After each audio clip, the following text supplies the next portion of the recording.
My name is Avi Chomsky. I'm a professor of history at Salem State University in Massachusetts, and I'm feeling like I have too much glare behind me. How about that?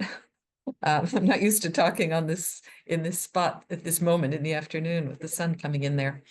And so my PhD is in Latin American history, and a lot of my work since completing my PhD my PhD focused on dissertation, focused on Central America, focused on a major US company in Central America, United Fruit Company, and in particular, a sort of a social labor history of United Fruit Company plantations, where I was trying to sort of get into the everyday world of migrant workers, mostly from the British West Indies, Afro-descended people from the British West Indies who migrated to Central America to work on the plantations. Then I taught for 7 years up at Bates College in Maine, and then I came to Salem State. I got my PhD at Berkeley, so I lived out there for many years in California. And then I came to Salem State in 1997 and have been here since then. And have done a lot of work on the history of Cuba and the Cuban Revolution, as well as Haitian and Jamaican migrant workers in Cuba, and have continued to do a lot of work on Central America, looking at the revolutions and the relationship, the sort of long history of Central American migration to the United States.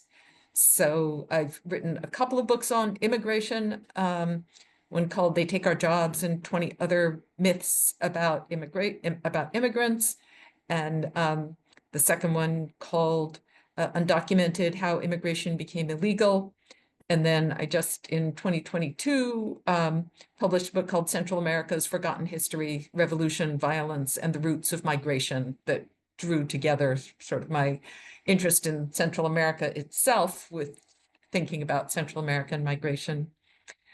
And I've also been working a lot in recent years in Colombia, South America, looking at indigenous and Afro-descended communities affected by coal mining. And has a lot in common with a lot of my work, trying to look at sort of the impact of the impact of the US, both government policy and companies on Latin America, and especially on like rural indigenous peasant communities in Latin America. But because this happened to be a coal mine, it also really made me start thinking more about the environmental side of US involvement in Central America, in Latin America, Central America, and the Caribbean. And the region of Colombia where I work is also along the Caribbean coast, so it has a lot in common. So that's kind of taken me into environmental history. And I've also just had a really long-standing interest in Palestinian rights and commitment to Palestinian rights. So I've been thinking a lot over the past couple of years, well, since October 7th, 2023, I guess, about US policy, commonalities in US policy toward the Middle East, its alliance with Israel, and the people whose lives have to be destroyed to promote economic and political goals. And especially since the election of Trump, but also when Biden was in office, because I was very critical of, obviously, Biden's policy towards Israel and also Biden's policies towards immigrants. And when Trump was elected, I almost felt like, well, he can't be any worse than Biden because Biden was so bad. And although I was not a Trump supporter, I was less panicky about it than a lot of the people I knew were. But over the past couple of months, in both areas, towards immigrants and towards Palestinians, and I really see them as very closely related, I feel like things are really, really, really awful. So trying to think about how we can respond to that.